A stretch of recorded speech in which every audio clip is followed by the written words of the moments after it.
எல்லாருக்கும் வணக்கம். இந்த பதிவில் எதை பற்றி பார்க்க போகிறோம் அப்படிங்கிறதுக்கு முன்னாடி உங்கள் அனைவருக்குமே இனிய தீபாவளி நல்வாழ்த்துக்களை நாங்கள் சொல்லிக்கிறோம்.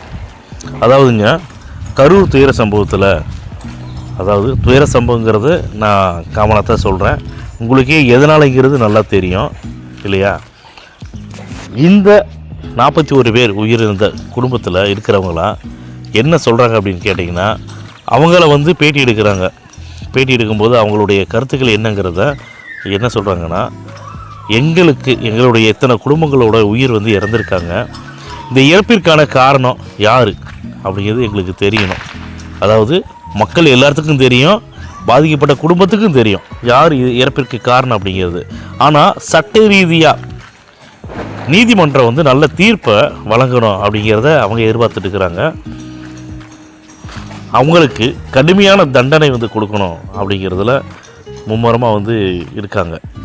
ஏன்னு கேட்டால், இதுபோல் சம்பவங்கள் இதுபோல் உயிர் பலிகள் எந்த ஒரு கூட்டத்திலையும் நடக்கக்கூடாது அப்படிங்கிறது என்னுடைய கருத்து. ஏன்னா இது சாதாரணமான விஷயமே இல்லைங்க. அரசியல் ஆதாயத்துக்காக ஒரு உயிரை கொள்கிற அளவுக்கு சில பேர் இருக்காங்க அப்படின்னா, அது 41 பேர் உயிரிழந்துட்டாங்க. இது அரசியல் வரலாற்றிலேயே மிக ஒரு கொடுமையான விஷயமாக தான் நான் பார்க்குறேன். நான் இயற்கையாக மரணம் அடையிறதுங்கிறதோ இல்லை ஒரு விபத்தில் மரணம் அடைகிறதோ வேறு இல்லைங்களா? ஆனால் எந்த ஒரு விஷயமே, அதாவது அவர் வர்றாரு, மக்களை சந்தித்து பேச வர்றாரு, அந்த இடத்துல இந்த மாதிரியான நெரிசலில் இறந்துட்டாங்க அப்படிங்கிறத கேட்டாவே யாராலையும் நம்ப முடியாத ஒரு விஷயமாக தாங்க இருக்குது. நாங்கள் அப்படி தான் பார்க்குறோம். நீதிமன்றம் 1000 தடைகள் போடட்டும், பேசக்கூடாதுன்னு 1000 சொல்லட்டும் இல்லையா? ஆனால் இருந்தாலும் தனிப்பட்ட ஒரு மனுஷனாக, தனிப்பட்ட தமிழக மக்களில் தனியாக ஒரு ஆளாக பார்த்தோம்னா, இது நீங்களே சொல்லுங்கள் மக்களே, இது கூட்டத்தில் நெரிசலால் ஏற்பட்ட சாவுதான் நீங்கள் நினைக்கிறீங்களா? சொல்லுங்கள். இதை வேறு யாருமே எந்த ஒரு கட்சியுமே குரல் கொடுக்க மாட்டேங்கிறாங்க.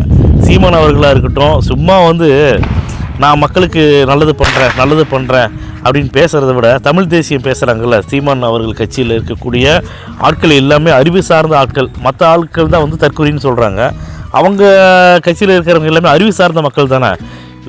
ஒருத்தராவது டிஎம்கேவை பார்த்து யாராவது கேள்வி கேட்டிருப்பாங்களா? நீங்கள் சொல்லுங்கள். சிபிஐ ஏன் வைக்கலைன்னு கேட்கல. இதே திமுக அரசு 68 பேர் கள்ளக்குறிச்சியில் கள்ளச்சாராயத்தால் இறந்தாங்க. கள்ளக்குறிச்சியில் அப்போ யாராச்சும் வாய் திறந்தாங்களா? தலைவர் விஜய் அவர்கள் அரசியலுக்கு வந்த உடனேயே யாரெல்லாம் விஜயை கடுமையாக விமர்சனம் பண்ணணுமோ பண்ணிட்டு தான் இருக்காங்க. ஆனால் விஜய் நம்புறது மக்களை மட்டும்தான் நம்பிட்டு இருக்கு.